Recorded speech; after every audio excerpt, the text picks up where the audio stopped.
You girl. go, girl. Yeah. Get it? Uh-huh. Dear Shandy. Welcome back to another Dear Shandy Bachelorette's recap, listeners. Hello, Andy. Hello. How are you today? Doing good. Doing good. Good. Yeah. Excellent. Wow. Okay. Excellent. Oh, you upgraded me to excellent. I just said doing good.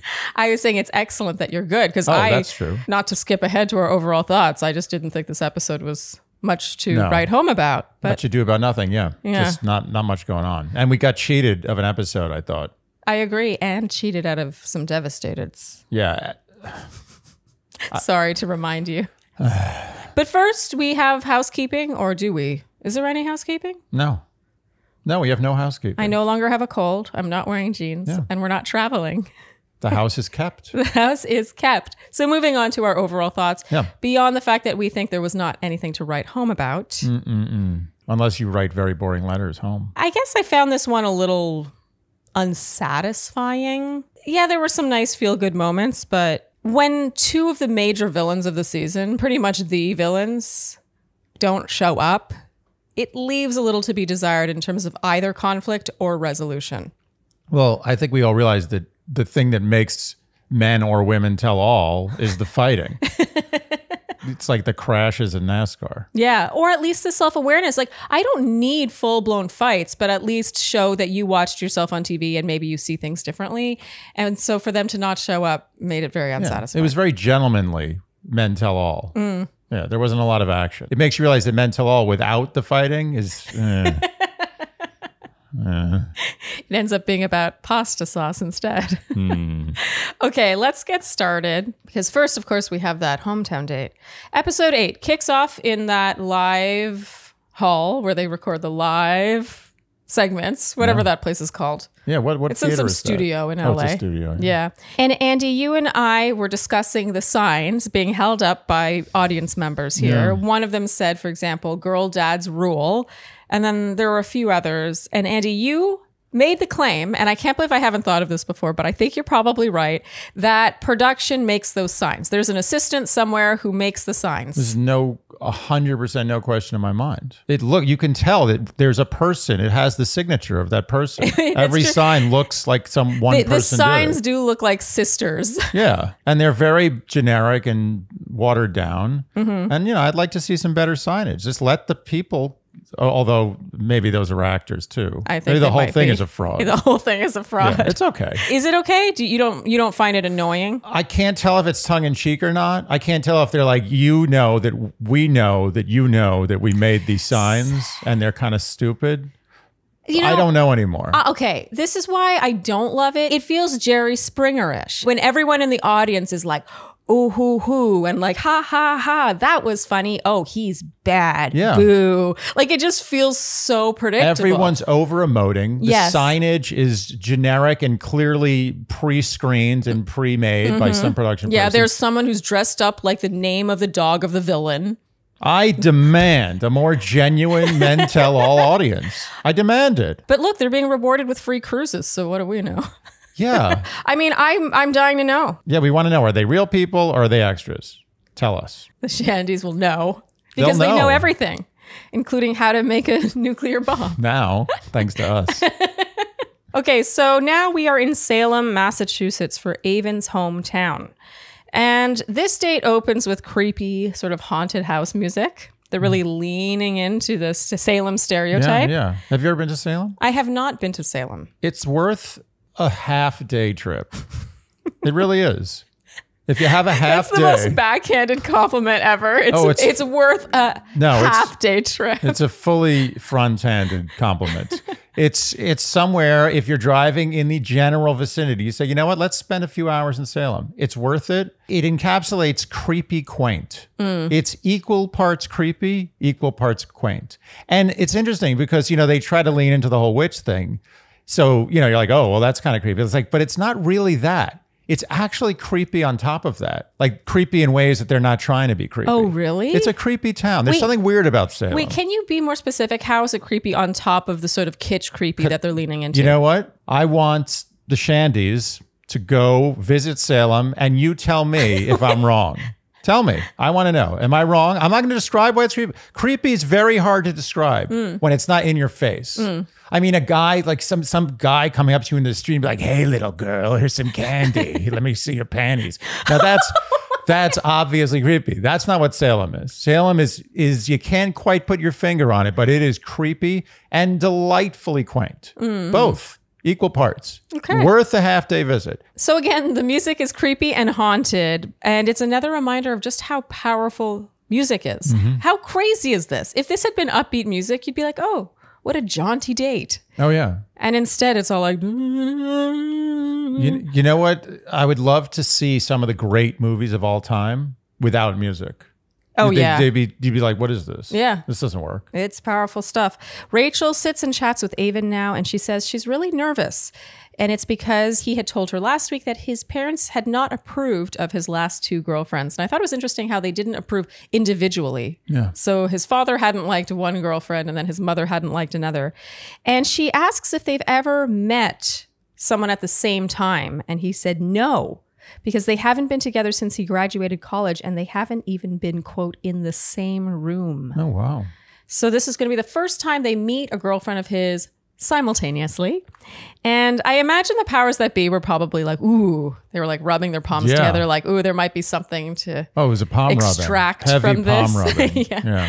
But alas, his parents were pretty chill, honestly. Yeah. But first, they go to Crow Haven Corner, a witch shop, where they meet Lorelai, the love witch. I have a lot of air quotes in here because I'm not sure. Yeah. The whole town of Salem is in quotes. Lorelai says that this is the oldest shop in Salem, in fact, in the country. Okay. Something's crazy there. I Googled this because this sounded like the most outlandish claim I've ever heard. Yes. And they're actually, thank the internet, the sweet, sweet internet, there's literally a oldest shops in Salem top 40 list. I kid you not. Yeah. And it's not on there. Okay, so that being said, I then looked up this place, what's it, the Crow's Nest or something? The Crow Haven Corner. Okay, I looked up the place. It was founded in 1971. Oh. Okay, She must have been talking about witch shops in particular. She must have forgotten to mention that it's witch shops, Yeah, or maybe which there are literally one in the whole country, and it's in Salem.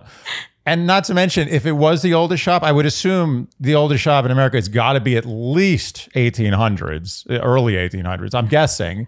And if you opened a witch shop then, you literally would be instantaneously burnt at the stake.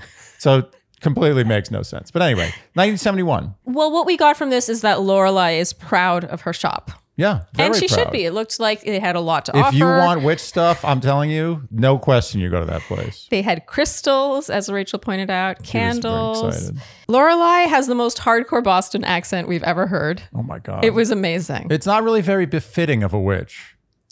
I agree, but like I want her to be her because she was kind of wonderful. I enjoyed her. I get it. I mean, look, obviously it's entertaining, but like, can you imagine like a witch is double, double, toil and trouble, fire burn and cauldron bubble. Doesn't work, right? It doesn't. You know what it spell doesn't work. It's not timeless enough. No. It really takes you to a place. It's like Mark Wahlberg trying to like do a potion. Yeah. Lorelai reads their palms and tells Aven he needs to say how he feels because if he doesn't, quote, there's only so much time. I thought that was a convenient conclusion. And she tells Rachel, meanwhile, that she's a giver and tells her to follow her instincts. I wrote true, but also generic. And now she does a love spell, which we enjoyed because her Boston accent just... Ask not what your country can do for you, but what you can do for your country. Abracadabra. Anyway, we enjoyed Lorelai quite a bit. She was actually the highlight of this whole episode, starting strong. Are you kidding? I would have taken the whole thing, all Lorelai. Agreed. And as Lorelai... By the way, just as an aside, I did a lot of research on this store. Lorelai is the second owner. The previous owner is now 90, still kicking, and still doing witch tours. Wow. But yeah, she found 1971. And now this is the second owner. You know, I like that because oftentimes they get people to play these roles and they're clearly actors. Lorelai, she deserved her time in the spotlight. Like, I'm so happy this happened. Best. I would love to go. We're going to go to that store. Big Lorelai fans here. And as Lorelai goes to leave the table, and I love how she says, okay, I'm leaving now. I've had enough of this. She gets caught up. Even witch store proprietors have their limits of stupidity.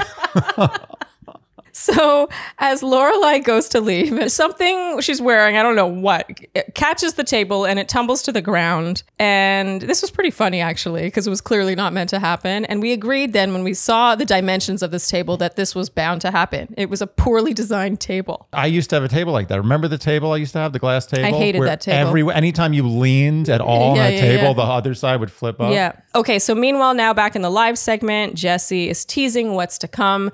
And he says, has Nate recovered from his devastating breakup? And we were like, but it was devastating, not devastated. No, it doesn't count. And it was also in the live part. Yeah, it doesn't count at all. Just in case anyone wants to. It wouldn't have counted. Even if it was Ed, it wouldn't have counted. Okay, so now it's the evening and Aven takes Rachel to Turner's Seafood Restaurant. And going into it, Rachel says she's shaking with nerves. Aven toasts and thanks his parents for coming at the same time to meet her, and they do their usual debrief of the season, and the music is once again kind of needlessly ominous. Yeah. There's no ominosity here. No, not necessary. And Andy, meanwhile, you said about AJ, Aven's dad, I want to know this guy's story. I do. Yeah, we were curious about AJ. Yeah. I feel like AJ has a story. Do you think the Shandies can figure that out? That's a tall order. Yeah, and not in a bad way. No, he has the eyes. I see it in his eyes. There's a story. Yeah. So Rachel chats with AJ now, and he asks what attracts her to Aven as a person. She says there's so much she can't describe it. It's like a pop quiz. Like you don't know anything in high school. And you're like, there's so many answers. I can't even give any. She says they have so much in common, and we kind of feel bad for her because it does feel like she's getting grilled a lot in these hometowns. And it's not fair. Like we could be hard on Rachel here, but the fact is, this is part of the job. She's got to do this. Yes. And she does seem to be getting a lot of skeptics. Yeah, come on. I mean, it's just not, I mean, she did what she had to do. Yeah.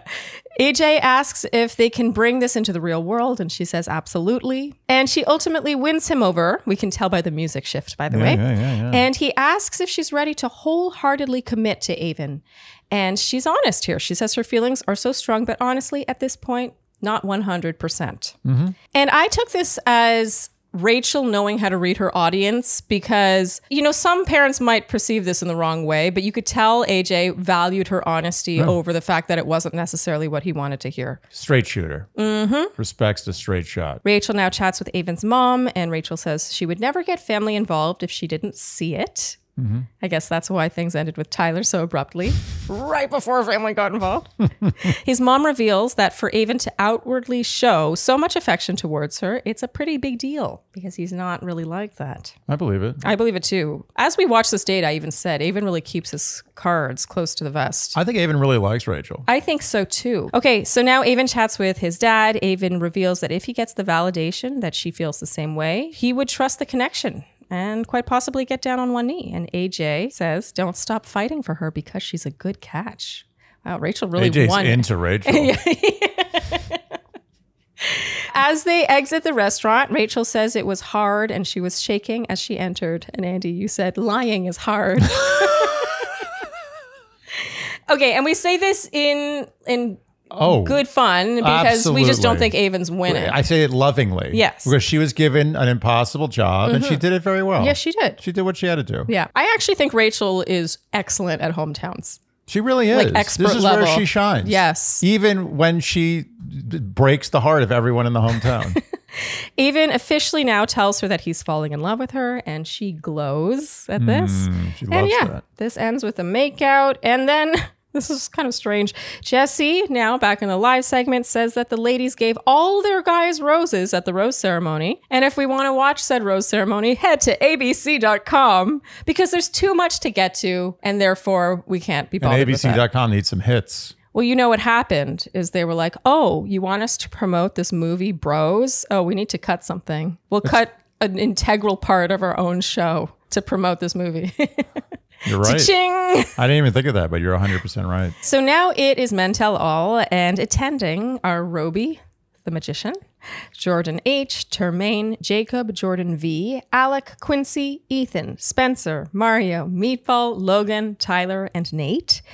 It kind of a random assortment, honestly. Yeah. So when asked by Jesse how it felt heading into meeting two women, Nate says that he was just trying not to pass out. The crowd loves this. Yeah. In general, the crowd loves Nate. Yeah, fan favorite. Tyler, meanwhile, says that the Bachelorettes did everything perfectly and they should look back and regret nothing. And Andy, you said, always says the right thing. I'm telling you, Tyler has got to get out of the carnival game business and into politics. Oh, so true. He would kill it. Absolutely kill it. Especially with that baby face. Jersey politics. And he seems like a little bit of a scumbag. Like he's not showing that, which is perfect. No, it's so true. You got to seem squeaky clean, but not actually be. Yeah. And there is no way Tyler is as squeaky clean as he seems. Ooh. Which I don't mean that in a mean way. I think few people are. Who are? No one's as squeaky clean as they seem. Totally. Nobody.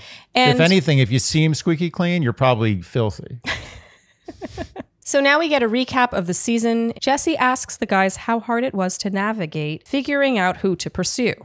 And Ethan says in the first 2 weeks it was tough to navigate, while Quincy said you should just know who you pair up with best.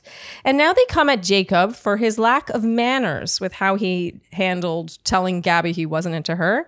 And Jacob now falls on his sword so readily that the audience applauds. Oh, he did it. He was preparing this for a long time. Oh, yeah. I got to give him credit. Yeah. Like he wasn't defensive. Even on Instagram, right off the bat, he was like, I'm ashamed, He probably I'm saw embarrassed. it and was mortified. Yeah. I think he probably didn't realize how it came off. And he was even quick to say later when he did talk to Gabby directly, he was like, I didn't have any self-awareness and this is something I'm working on. I mean, what more can you ask for other than that? No, you're not going to rake him over the coals any more than this. No. So one of the two guys with questionable edits to actually show up. How much do you think they offered Hayden? I mean, without Hayden. Offer for like money? They must have offered him money. You don't get paid to go to Tell All. This Men Tell All would have been completely different if Hayden was there. It's so true. It would have been full on Jerry Springer. I guarantee you they offered him money and he wouldn't come on. He's like, no, there's no amount of money you're going to pay me to go on that show and get crucified. I think it's interesting that the two guys, so let's count the four guys who had anything in the villain edit sphere. First there was Chris. Then there was Jacob and Hayden, and then Logan, right? Jacob and Logan are both on Paradise and they were both there. Yep. Meanwhile, Hayden and Chris, I don't picture being on Paradise and they were not there. I just can't help but think that there's some connection there. I just don't think it's Hayden's not on Paradise? I'm not sure, but I wouldn't. Chris, I know he's done. But Hayden, I'd be shocked if they didn't offer him money to be on the show. It made the Men Tell All boring and nothing. I just really don't picture them offering someone money to go on a tell-all because usually they frame a tell-all as your opportunity to defend yourself. I mean, anything is possible, but from what I understand, they tend to frame the tell-all more as an opportunity for you, the contestant, the wronged contestant, or the contestant that maybe wants to clear a few things up, to go back on TV to that exact same audience and to defend yourself, to right those wrongs, whatever, or to apologize, but just to come off looking better. I don't really picture them offering someone money to do that. It's usually like, this is our gift to you. This is your chance. I'm going to take your word for it. You know more than me. I mean, this is just me speculating. Okay, so now again, in that context of how to decide which Bachelorette you're into, Meatball comes up and he explains he thought if he did get a rose, it was going to be from Gabby. And now Roby, magician Roby, who blonde Roby. Hey, I'm here, Roby, blonde guy. Yeah, Roby really wanted attention. Ooh, he likes a good heavy attention. Yeah. The only magician ever to want attention. Roby comes at Meatball inexplicably here for making it about who was into him and not about who he was more into, which I thought didn't make any sense. Like, of course, if you're on this show, part of you is going to consider who's into you on top of who you're into. Yep. Like, of course. You're not going to be like, I want to go for that Bachelorette because I'm into her, even though I think the other person might like me more. Plus, they kind of go in tandem. You tend to be more into people who like you too. I honestly, Meatball's response should have been like, what's your name again? Yeah, I think Ethan did that. Yeah. Ethan pulled that. Yeah. Anyway, Andy, on Robbie, you said, I can't take this guy seriously. Show me some tricks. That's all you're good for. Yeah.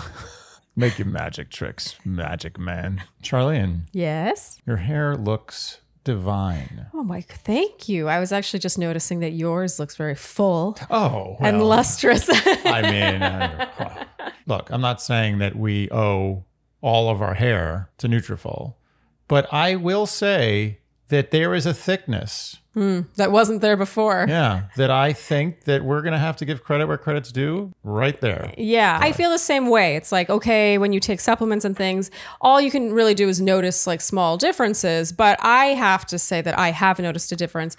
And this is coming from someone who in their 20s never really had to think about her hair at all. And then in my 30s, I really noticed a difference. Yeah. And then Nutrafol was the thing I turned to.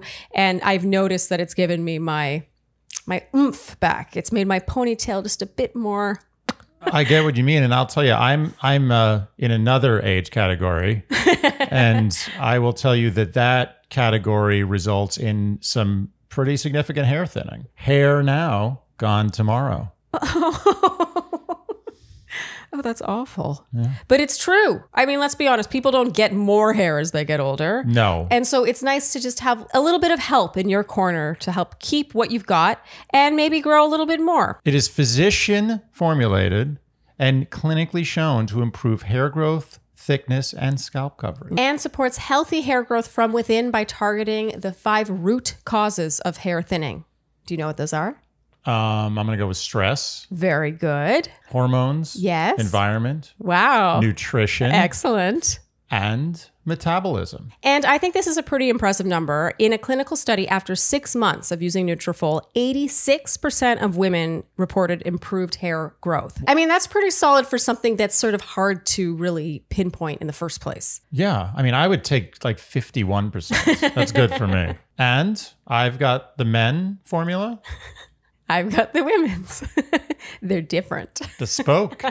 So you can grow thicker, healthier hair and support Dear Shandy by going to Nutrafol.com and entering promo code Shandy to save $15 off your first month's subscription. This is their best offer anywhere, and it's only available to U.S. customers for a limited time. Plus free shipping on every order. Again, that's $15 off at Nutrafol, spelled Nutrafol.com, promo code Shandy. So now we move on to Chris, villain number 1. Alec reveals that Chris sucked in all the ways. Not only was it what we saw on TV, but also around the house he was condescending and he didn't clean up after himself. Wow. And now they all take turns condemning him.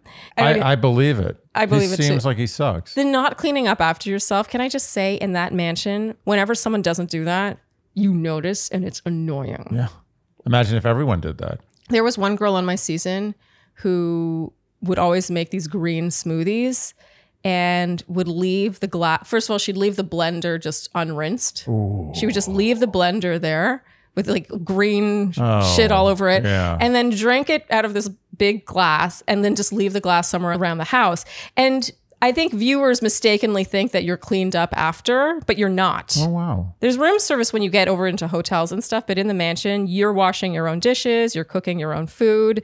And so I cannot tell you how many times I personally cleaned this girl's glasses because I couldn't stand it. Sweet of you. Or I would at least like fill it with water so it would soak. That's such a Sharleen thing to do. Well, it just drove me crazy. It was the smoothies particularly. Oh, it's like crusty. Yeah. If you let a smoothie sit for more than a day, it's basically, that's it. You have to throw anything out that it touched. Anyway, so when I heard that, I was like, Chris.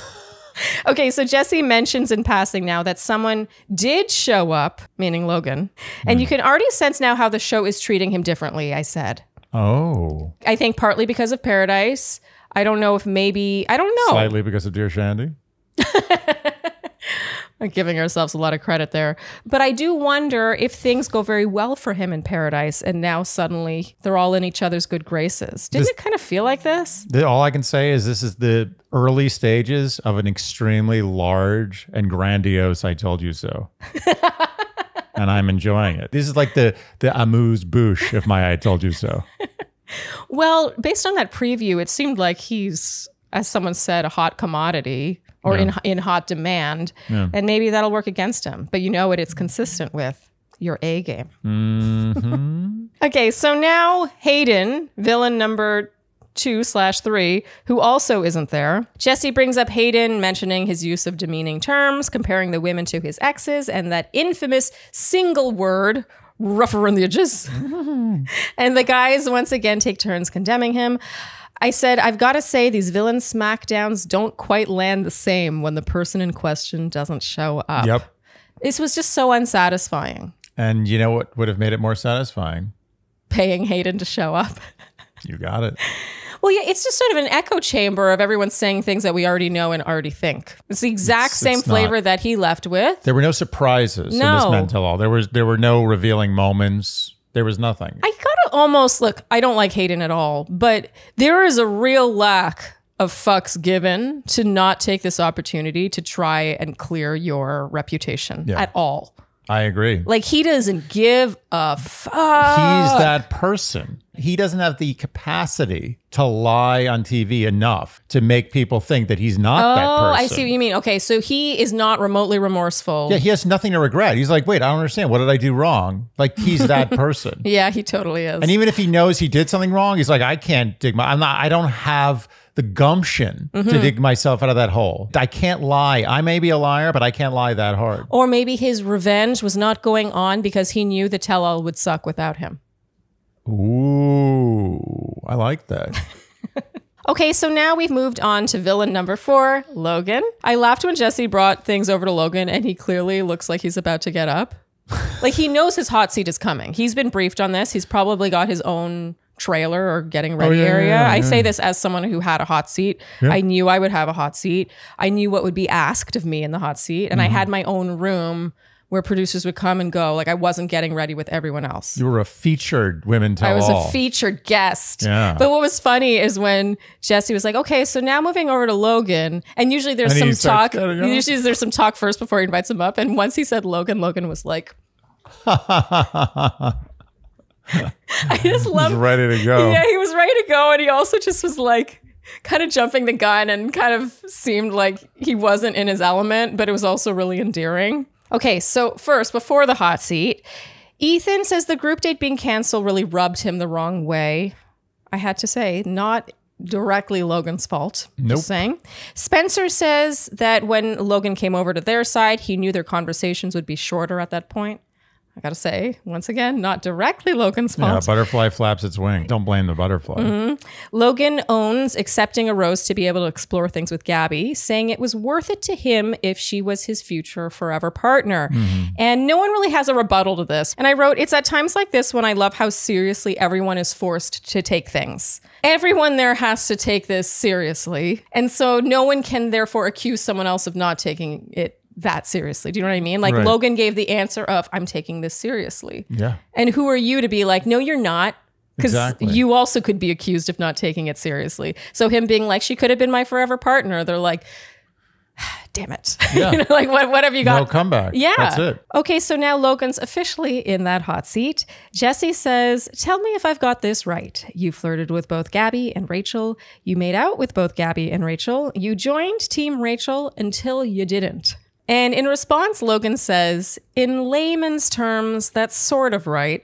I loved this answer because it was a concession of sorts. Oh. You could tell that he was like, it's not quite right. It's not quite right. It didn't really happen like that. If you want to put it in a nutshell and make it sound as bad as possible, sure. I tell you, his intelligence shines through. It was a real response. Yes. It was tongue-in-cheek and real. Yes. He gets 2 points.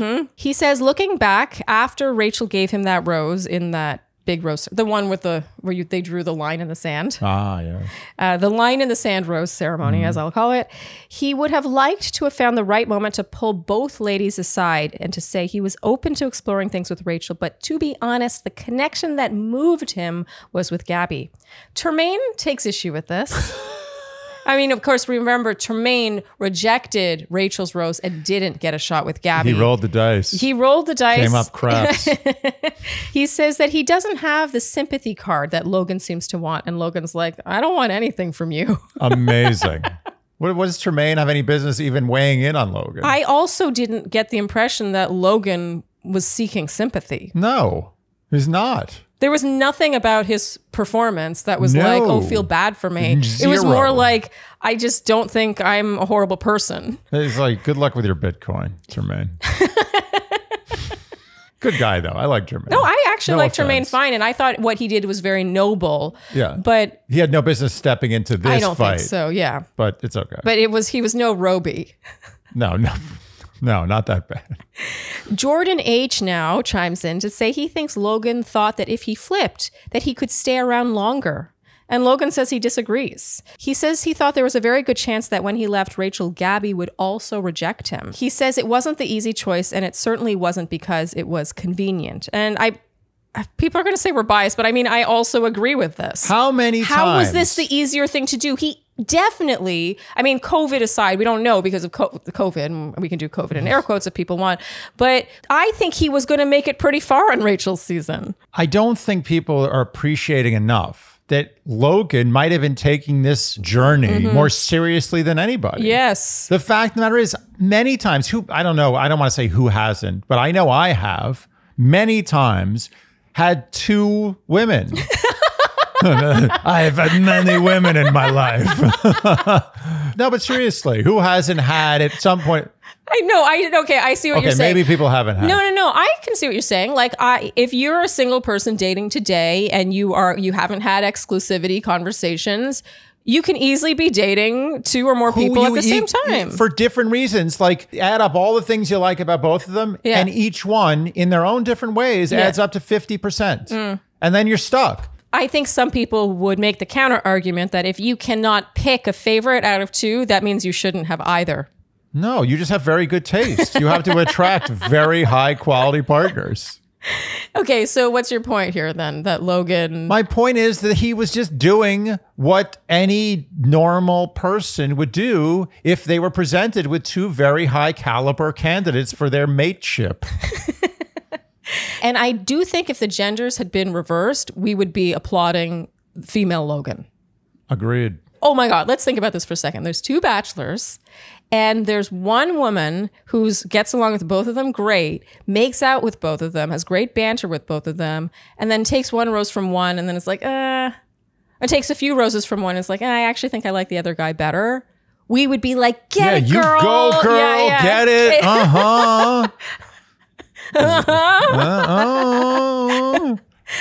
I'm not good at that.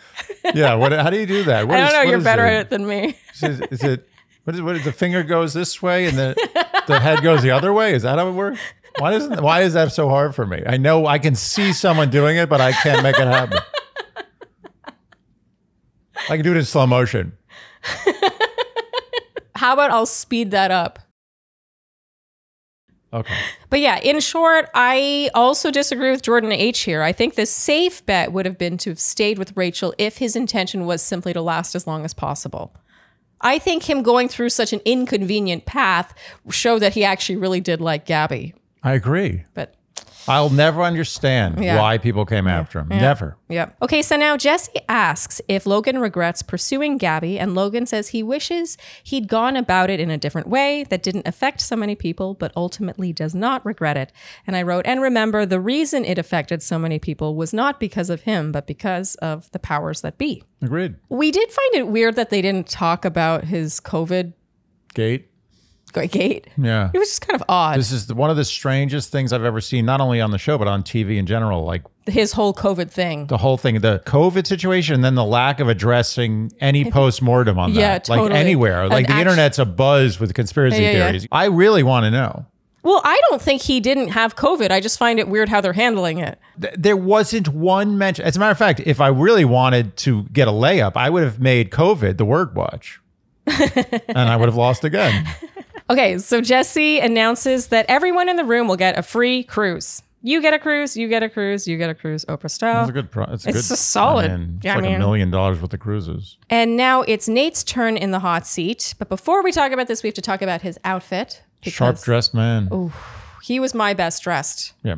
That green suit and that little pearl detail, just for fun. The guy's fashion is almost too good. It's almost too good. It's not too good. It's perfect. It's perfect. You know what? I think they should always have a Flock of Seagulls soundtrack playing when he's on the screen.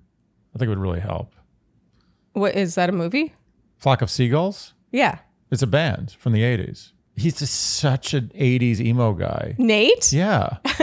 No? And I ran so far away. Oh, I like that one. Yeah. That's his song. I feel like he should be in the music video for that song. I think he was. He just doesn't even know it. No, Nate, I mean, he's great to look at, and he performs well under pressure as well, it would seem. Jesse applauds him for his maturity and vulnerability. He says he was impressive to watch. And now we get a recap of their relationship. I will say I did think this recap was a little too long and a little too serious. It reminded me of the breakup with Tyler and Rachel, and then, of course, the breakup between Nate and Gabby. It's kind of like, okay, well, he had one date. Honestly, the rest of the time, we thought he was falling into the friend zone. Yeah. Well, he's a character. He's engaging. So they wanted to highlight him. Totally. I think that was why. And he had a couple of really meaningful, like, power moments in the season. So I think that they also wanted to highlight that. He's got personality. He made the show look good. Moments with like Chris, where Nate came at Chris defending women. Everything. You shouldn't talk about women that way. You know, like he makes the show look good. And so I think they, you know, wanted to give him a lot of airtime. But I did think this was a little drawn out. Sorry if you disagree. Nate says that even though they broke up, what they shared was beautiful and special. He says his daughter is the greatest treasure in his life, and he wants his partner to have that same level of support.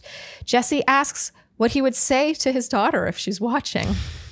And Nate says everything he does is for her. She saved him, and he's going to be the best man that he can be because of her. And this elicits ahs from the audience of mostly women. Do you think they had like on the screen, like awe? Instead of applause, there's the awe, the neon awe sign. Yeah. I mean, this was very sweet. He seems like a fantastic dad. I do find it a little funny when it's like, what would you say to your young daughter if she's watching right now? It's like, it's like, clean the dishes.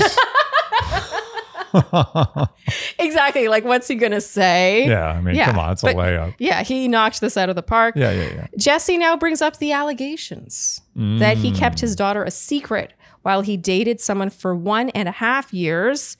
He says the one thing he always seeks to protect most is his daughter. And in this case, he was protecting her from the instability of his dating life. Jesse says, oh, and you were dating 2 women at the same time.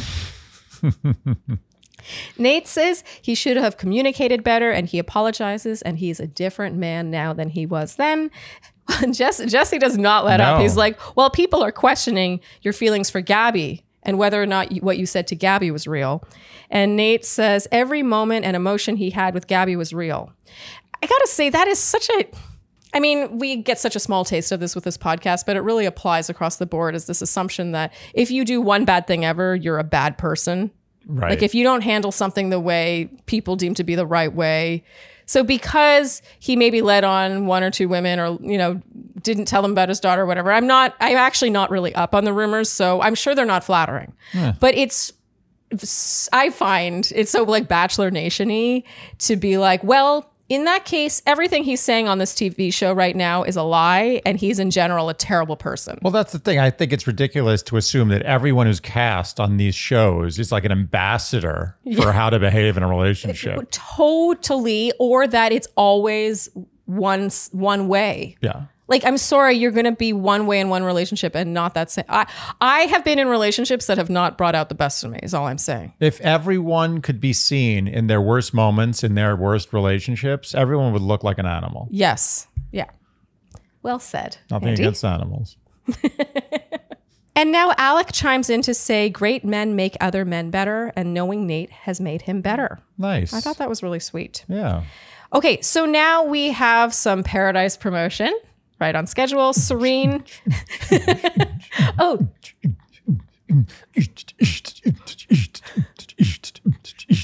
Okay, now we're going to open the door. Okay. I'm going to close the door. opening the door. Very good. I ran out of breath halfway through. You got an ab workout out of that. Yeah. Okay, so Serene, Genevieve, Victoria F, and Andrew S sit in the hot seat. Andrew claims it's the most dramatic season ever. And while Jesse peppers them with, I wrote, generic questions, we keep being told it's crazy, crazy, crazy. Oh, yeah. And now we get a preview. And when we saw Aaron, the police chief, Andy, you groaned.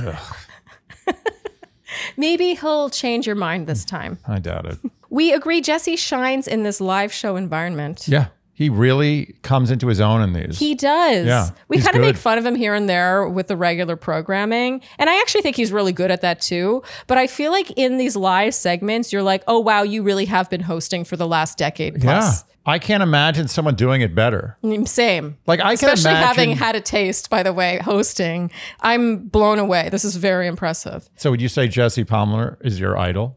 Polymer. Polymer. He's a mix of metals or resins. I don't know what polymer is. I think it's resins.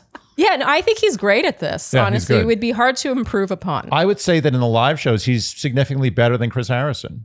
Ooh. Whereas I think in the normal show, he's a little less good than Chris Harrison. Well, you know, it's hard when you're so used to Chris Harrison, and it's hard to disassociate him. Like even when Jesse uses his hands, I'm like, oh, that's a Chris Harrisonism. Yeah. But then I found myself when I was in a hosting position wanting to use you kind of are like, what do I do with my hands?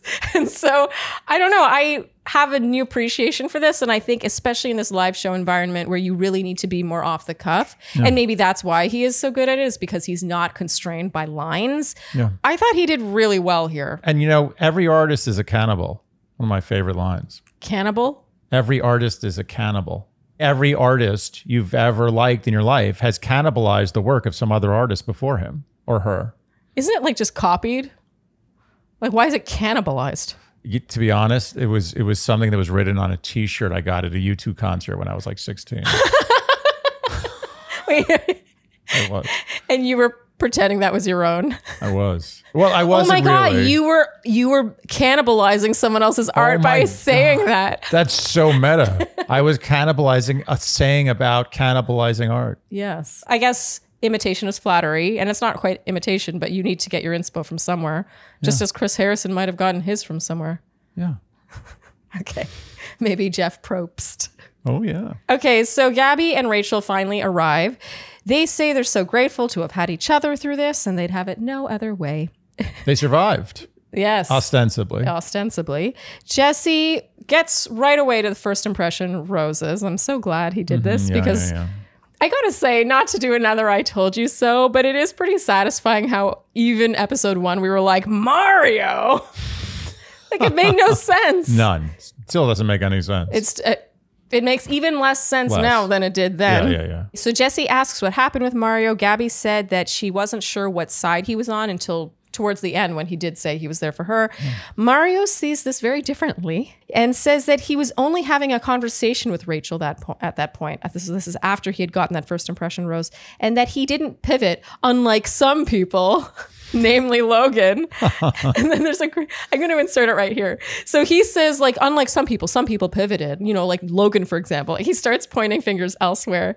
And then there's this shot of Logan that I'll insert here that just cracked me up. Like the camera is sort of blurry and then focuses on Logan. And Logan's just like, oh, deadpan stare right into the camera. He's like, I thought I was done. Do I need to keep defending myself? And it was also just such a flailing moment of Mario's to be like, but I didn't. Yeah, what about those guys? Yeah. Mario says he thinks Gabby kind of did him wrong. Stepped in it, Mario. Great expression from Rachel here. She's like, yeah. It was satisfying.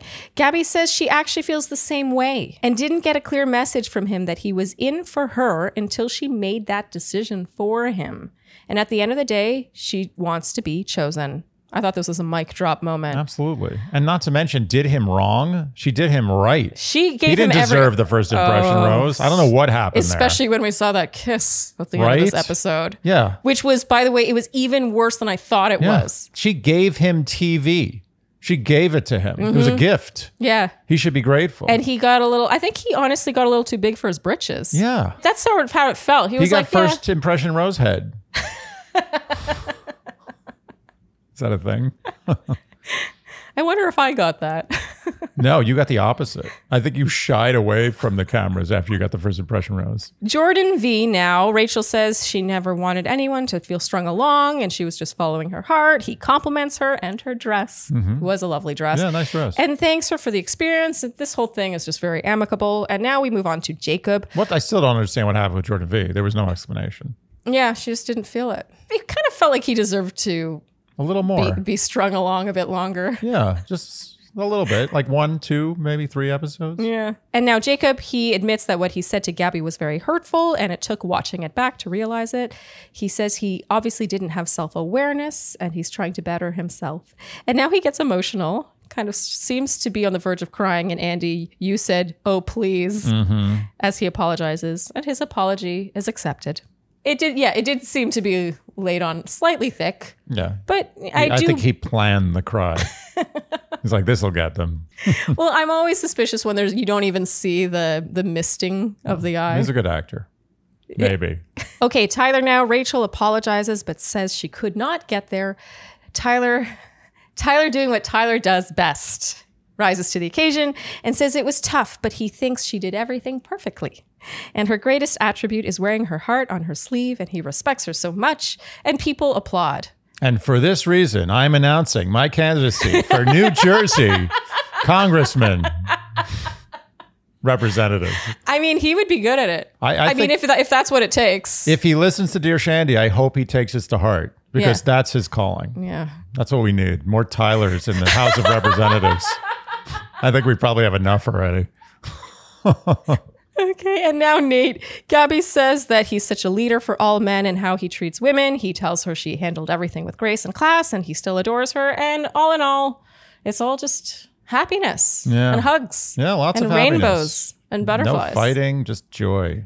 Joy. Just joy. Okay, and now Shameless movie plug. Bros. Jesse brings out Billy Eichner and Luke McFarlane, stars of Bros. He asks them to rate dating do's and don'ts from the season, including stuffing Speedos. I think that's obviously a don't. Yeah, you never want to overpromise and underdeliver in anything, particularly with your package. Well, what's funny to me too is that there's like growing and showing. Like I think that there's what you show has no bearing on what you may grow to. I've never felt the need to show like a bulge. I am a grower. You are a grower. Know that. I'm like one of the greatest growers of all time. It's like Jack and the Beanstalk. I'm laughing because it's true. Anyway, go on. Meaning? No, I'm just saying that I've never felt the need. Like I've never been like, going to the pool and felt like, oh, people are looking at my small package. That's the strangest thing in the world to me. Like if you feel uncomfortable with the fact that you don't have a giant bulge in your pants, you've got other problems. Mario and Rachel's first kiss, which, like I said, was worse than we could have ever imagined. But no judgment, because I also you have been there. The business end of a bad kiss. Yes, and Meatball's sauce moment. We agreed hard with Rachel here when she said in an ITM, "I'm Italian, but I don't do canned sauce." I've never agreed with Rachel more. Yeah, agreed. The worst homemade tomato sauce I've ever had is better than the best canned tomato sauce. Agreed. You know what canned tomato sauce is? It's like a big studio movie that's cross-promoted with like a fast food franchise. Like, it's probably maybe at best going to be watchable, but it's going to have no soul. So like it's partnered with McDonald's or something? Yeah, it's like Burger King or like Wendy's or like, Carl's Jr. Okay. You don't want to see a movie that's partnering with a fast food chain. How good you think like Martin Scorsese partners with fast food chains when he does a movie? No. That's a good point. Yeah. At very best, you're going to be like, yeah, that's fine. And that's what I feel about canned sauce. Okay. It's like glossy, blockbuster, well-branded. But when you go, you're not really going to be moved or changed by that movie. Full of promises. And preservatives. Delivers nothing. And preservatives, yeah. They bring out a huge jar of sauce now, and Meatball strips and pours it on himself and then tackles Billy Eichner. And the whole thing's very strange. Can't get through an episode without wasting food. Can't manage it. It's true. And Jesse now closes by saying he's so proud of the ladies. He asks them if they have any regrets. Rachel says no. And Gabby says if she did, she would never tell him. It was Cute. Okay, so moving on to our word watch, Andy. Obviously, there were 0 devastateds. This time there were 461 correct guesses. I think that might be an all-time high. And our winner is Hannah Shapiro. Congratulations. You win $100 to one of my all-time favorite Etsy shops, Furano Studios. Please email us by this Friday at midnight to claim your prize. And for Devastated. Next week, okay. Okay, so you're sticking to your guns next week. Devastated once again. It's not fair. I didn't get an episode.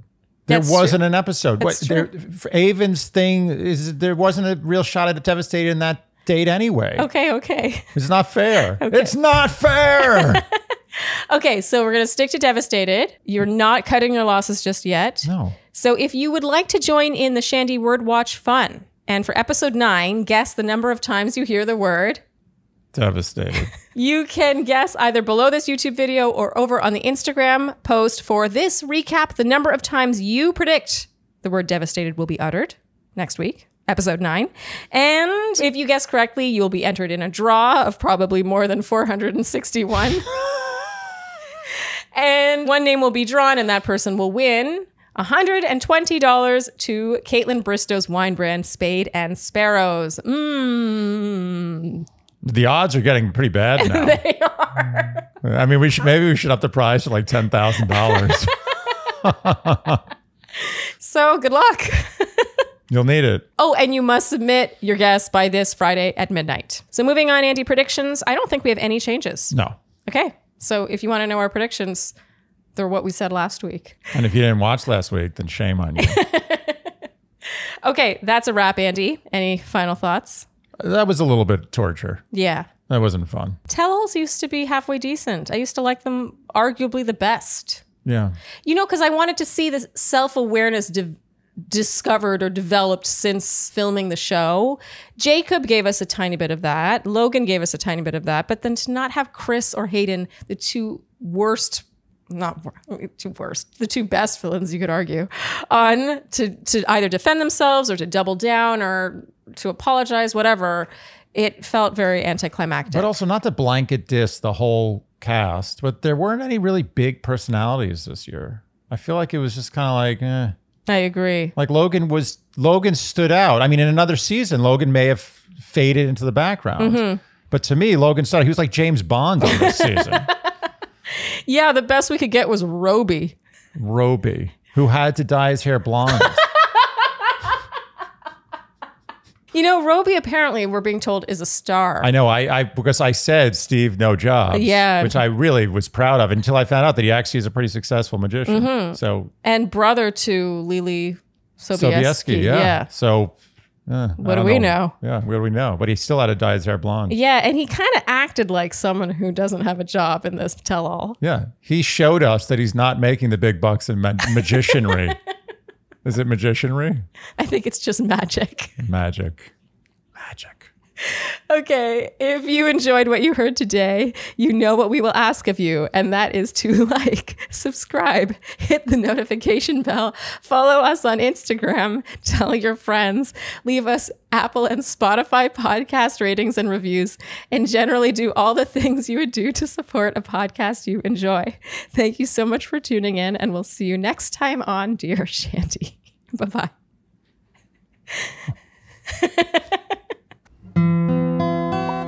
Dear Shandy.